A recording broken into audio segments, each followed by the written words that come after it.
Hello जी, राधे राधे। तो part two, मतलब आप चाहते थे कि पार्ट टू भी मैं बनाऊं, मतलब कि मैं क्या क्या मेरी लाइफ में, मतलब आगे शॉप, जब मैंने शॉप बनाई थी तब क्या क्या आपको बताना था, कैसे क्या काम किया मैंने। स्टिचिंग जहाँ से मुझे कुछ नहीं आता था, मैंने कुछ नहीं सिया था और कुछ नहीं करती थी, और मैंने कैसे अपनी शॉप बनाई, और शॉप से मैंने कैसे लोगों को काम पे हैक किया, और कैसे मैंने एक शॉप मैनेज की, तो मैं आपको बता दूं। और क्या क्या मुझसे गलती हुई शॉप से, और वो गलती आप लोग ना करें, ऐसी मैं आपको ट्रिप दे देती हूँ, मतलब आइडिया दे देती है यार। अपनी क्या इंग्लिश का टूटी फूटी इंग्लिश का छोड़ दो, अपने को इंग्लिश नहीं बात करनी है, अपन हिंदी में बात करेंगे या मारवाड़ी में बात करेंगे, सबसे बेस्ट बात होगी। लेकिन मैं चाहती हूँ कि देखो, मारवाड़ी हर किसी को आए नहीं आए, और ये बातें ज़्यादातर लोगों के पास पहुँचनी चाहिए, मतलब ज़्यादा मेरी ऐसी बहनों के पास पहुँचनी चाहिए जो चाहती है कि उनको एक सिलाई, मतलब टाका मारना आता है, लेकिन वो अपने मतलब कुछ कर नहीं पा रही है, वो कुछ, मतलब उनको जुनून है कि मुझे कुछ करना है, लेकिन वो कर नहीं पा रही है। तो मैं उनके लिए ये वीडियो बना रही हूँ। देखो, गर्मी तो बहुत लग रही है, क्योंकि मैंने फ़ैन बंद रखा है ताकि मेरी बातें आपको अच्छे से समझ में आ सके, ठीक है। तो कैसा ना, बता दो आपको।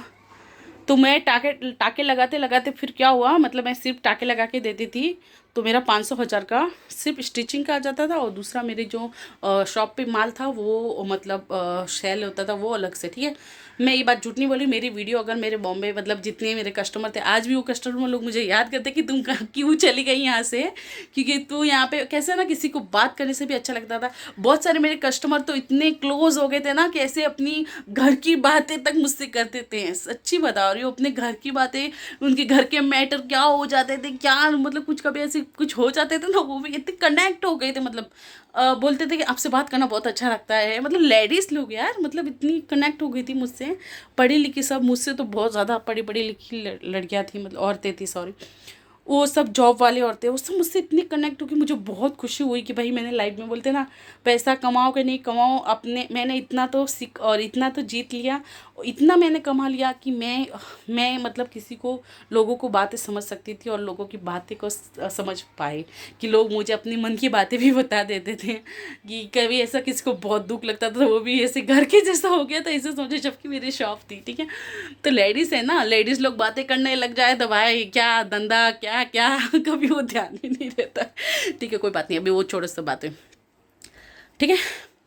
तो फिर ऐसे करते करते फिर क्या हुआ ना, एक दिन ना मेरे शॉप पे मैंने ना दो तीन लोग ब्लाउज़ के लेके आने लगे लोग। मैंने, हाँ सॉरी, मैंने रीयूज, सॉरी सॉरी सॉरी, मैंने फिर ऐसा, मुझे बच्चों के कपड़े में इंटरेस्ट था ही, तो मैंने रीयूज़ का है ना ऐसे बार पोस्टर लगा दिया, रीयूज़ मत कपड़े करके दूंगी, मतलब पुराने कपड़ों को मैं नया बना के आपको नया चीज़ दूंगी। और बॉम्बे में इसकी इतनी डिमांड है, क्योंकि वहाँ पे बहुत लोगों के नए नए कपड़े रहते हैं जो पहन नहीं पाते लोग, और उनके कपड़े वेस्ट हो जाते हैं। तो उनके कपड़े फिर मैंने ना नए नए तरीके से कुछ अच्छे अच्छे अच्छे बना के भी दिए, लोग इतने खुश हो गए, फिदा हो गए, ऐसे समझो बहुत फिदा हो गए। और उनकी प्राइस भी देते थे लोग, सच्ची बोलो। एक खाली मैंने रिव्यू यूज़ करके, अगर मैं सिलाई करके मैं टॉप का अगर टॉप बना के देती थी ना, मतलब शर्ट का टॉप बना के भी देती ना, मुझे 250 रुपये 300 रुपये लोग देते थे। सच्ची बता रही हूँ, झूठ में, तो इतने में तो नया शर्ट आ जाए, टॉप आ जाए, लेकिन लोग सिलाई देते थे, बोलते थे आप बहुत अच्छा बनाते, ठीक है। मैं यूज़ करने लगी, वो मुझे अच्छा लगा, मुझे उस काम में इंटरेस्ट आने लगा, मैं काम करने लगी। मैं मुझे उस वो जैसे जीन्स शर्ट, पुराने दुपट्टे, पुरानी साड़ी से मैंने गाउन बना के दिए, मैंने लहंगा चोली बच्चों के बना के दिए, मैंने बहुत सारी ऐसी चीज़ें बना के दी, लोगों को बहुत पसंद आ गए। उसके बाद मैं ना धीरे धीरे ऐसे ना, बड़े लोग भी बोलने लगे कि दीदी आप इतना अच्छा सीते हो, तो मेरा ब्लाउज़ भी बना के दो। भाई गॉड, मैं तो फंस गई, अब क्या करूँ मैं तो, मतलब मैं ब्लाउज़ तो मुझे तो इतने आते भी नहीं, और मुझे इंटरेस्ट भी थी भाई, मुझे तो ऐसा लगेगा मेरे ऊपर किसी ने पत्थर रख दिया हो। ओ भाई, फिर भी मैंने ना दो तीन ब्लाउज बनाए। और वो कैसे बना पता है, वो मुझे एक्चुअली कटोरी वाले ब्लाउज नहीं बैठते हैं। एक्चुअली बात ये थी कि वो कटोरी कटिंग करो, और वो फिर वो ऐसे नीचे बेल्ट लगाओ, वो मेरे दिमाग में तो पल्ले आज भी नहीं पड़ता है, सच्ची बता रही हूँ, आज भी मेरे दिमाग में वो पल्ले थोड़ा कम पड़ता है। और मुझे वो प्रिंसेस कट हो गए, अपने मधुबाला ब्लाउज हो गए, अपना ये टक्स वाले 4 टक्स वाले ब्लाउज हो गए, 1 टक्स वाले ब्लाउज हो गए। तो मैंने 1 टक्स वाला और ये अपना प्रिंसेस ब्लाउज वगैरह ऐसा कुछ बना के मैंने कस्टमर को दिए।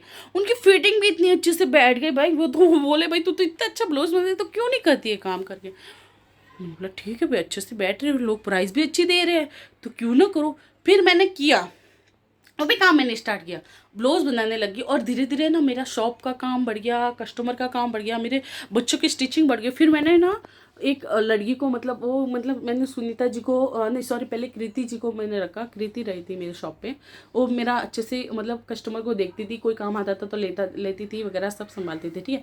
उसके बाद मैंने धीरे धीरे मेरा काम बढ़ गया, तो मैंने 2 टेलर मतलब एक पहले टेलर मिला, उसने काम मेरा थोड़ा ब्लाउज़ वगैरह, उस टाइम लॉकडाउन हो चुका था, हाँ लॉकडाउन होके निकला था, उस समय की बात है। फिर उस समय उसने संभाला, ब्लाउज़ बनाते थे, एक नंबर फिटिंग, मास्टर था ना वो ब्लाउज़ में, तो एक नंबर फिटिंग बना के देता था। उनको अगर मेरी वीडियो उन तक पहुँचे तो उनको थैंक यू बोलोगे, आप बहुत अच्छे ब्लाउज़ बनाते हैं भैया, आप बहुत बनाते थे और मेरे कस्टमर खुश भी हो जाते थे, ठीक है। देखो एक अकेला इंसान कुछ नहीं कर सकता, उसके साथ अगर सपोर्ट चाहिए तो ही वो कुछ काम कर सकता है, ठीक है। तो मार्केट भी जाना होता था मुझे, क्योंकि मैं टेलरिंग मटेरियल सब रखती थी, टेलरिंग की सब छोटी मोटी ज़रूरत एसेसरी जो भी होती है वो सब रखती थी अपने शॉप पे, क्योंकि मेरा दुकान का 15,000 भाड़ा था, और 15,000 भाड़ा निकालना बोले तो मेहनत करनी पड़ती है भाई। हाँ मेहनत, खाने का खर्चा, बॉम्बे में रहना है तो मेहनत तो ज़्यादा करनी पड़ेगी भाई, खाली ऐसे खाली स्टिचिंग करके थोड़ी निकलेगा, नहीं। हाँ तो फिर ये हो गया, उसके बाद में धीरे धीरे और काम बढ़ा। तो वो भाई ने, उसने तो बोला कि भाई अभी मैं नहीं कर पाऊँगा, मेरे और दूसरी जगह कहीं जॉब लगी, मैं वहाँ पे काम करूँगा, ये करूँगा वो करके ऐसे निकल। फिर दूसरा मैंने टेलर वाला मैंने ब्लाउज़ काट, उसकी मेरी फिटिंग थोड़ी नहीं बैठ रही थी, सच्ची बता रही, नहीं फिटिंग बैठ रही थी। फिर मुझे थोड़ा वो होने लगा, 1-2 मंथ फिर मैंने और मास्टर को ऐसे चेंज किए। फिर मैंने सुनीता जी को रखा, जिनको सिर्फ एक खाली बोलते हैं ना वो मशीन चलानी आती है, पर उनको कुछ इतना टाका भी ढंग से लगाना नहीं आता, उनको हिम्मत दी। वो मोटर फर्स्ट टाइम जब मेरे मोटर वाली मशीन पे बैठी तो ऐसे डर रही थी, नहीं नहीं नहीं दीदी मुझसे नहीं होगा, मैं नहीं करूँगी, मुझसे नहीं होगा, मुझे डर लगता है ये मोटर वाली मशीन से। तो वो जब मशीन पे बैठती ना, मोटर का बेल्ट निकाल के नॉर्मल मशीन चलाती थी। मैंने बोला जैसे आपको कंफर्टेबल लगे ना वैसे आप मशीन पे बैठिए, लेकिन डरिए मत, डरिए मत, आप बैठो मशीन पे, मैं बताती हूँ कैसे टेका लेना। उनको मैंने 2-3 वेस्ट अपनी कुर्तियाँ दी, उन्होंने धीरे धीरे, मैंने उन्होंने बोला ऐसे सिलाई लगाओ, गलती होती थी मैं वापस खुलाती थी उनको, ये खोलो वापस से लगाओ, खोलो वापस से लगाओ, ऐसे करके उनको पहले मैंने मतलब वो अपने फटे मतलब सॉरी फटे तो बोल रही सो फिटिंग के कपड़े आते थे ना वो देती थी, तो उन्होंने वो किए, अच्छे से किए उन्होंने, ठीक है। उसके बाद में मैंने उनको ये दिया अपना क्या बोलते हैं हम, धीरे धीरे कटिंग करके बच्चों के कपड़े जो ऐसे टॉप वगैरह होते थे ना ऐसे नॉर्मल, मतलब पहले मैंने सादे वाले ही टॉप उनको कटिंग करके दिया, और मैंने उनको बोला ऐसे करो ऐसे करो। मैं अपने मतलब शॉप पे जैसे काम दूसरे काम भी करती थी और उनको बताती थी अभी इधर सिलाई लगाओ ऐसे करो।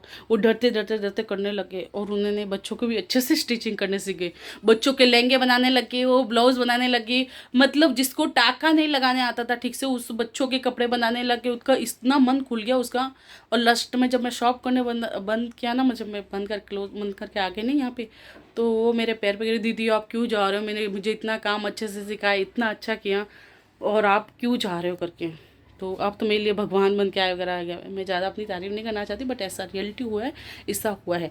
तो अगर आप जो भी मेरी बहन है, मेरी प्यारी प्यारी जो भी बहन है, मेरी वीडियो अगर जिस तक पहुंच रही है, अगर उनको समझ में आ रहा है मेरी बातें तो बहुत अच्छी बात है, नहीं समझ में आ रहा है तो मैं आपको लास्ट टाइम एक बार फिर से बता दूं कि अगर आपको सिलाई थोड़ी बहुत भी आती है तो आप अपना मन खोल दीजिए, क्योंकि आप बहुत कुछ कर सकते हैं। अगर नहीं समझ में आए तो मैं आपको आइडिया दूंगी, आप कमेंट कीजिए, मैं बताऊंगी आपको क्या करना है। घर से बैठ के बहुत सारे काम आराम से कर सकते हैं, जिसमें आप बहुत सारे अपने खुद के मतलब आप को कोई ज़रूरत नहीं पड़ेगी हर किसी के पास पैसे मांगने की, भले पति हो, घर के लोग हो या कोई भी हो, हम अपने खर्चे खुद भी निकाल सकते हैं अच्छे से, घर के काम करके भी बिना परेशान हुए। तो डोंट वरी, आप मुझे कमेंट कीजिए, मैं आपको बताती हूँ क्या करना है। मैं अगर नहीं समझ में आ रहा तो मैं काम दूंगी आपको, क्योंकि मैंने भी तो शुरुआत छोटी की है। आप सपोर्ट कीजिए, आप सब लोग सपोर्ट कीजिए, हम आप सब मिल के साथ में काम करेंगे। ओके, तो मेरी वीडियो समझ के ही आ गए तो अच्छी बात है, नहीं समझे हो तो मुझे बताइएगा, मैं अच्छे से और कुछ समझा सकूं। तो आज की वीडियो यहीं पे ख़त्म होती है, बाय बाय टाटा। और अगर कुछ अच्छा लगे तो कमेंट कीजिए ताकि मैं और कुछ बता सकूं। मेरे चैनल को सब्सक्राइब कीजिएगा, लाइक कीजिएगा, बाय बाय।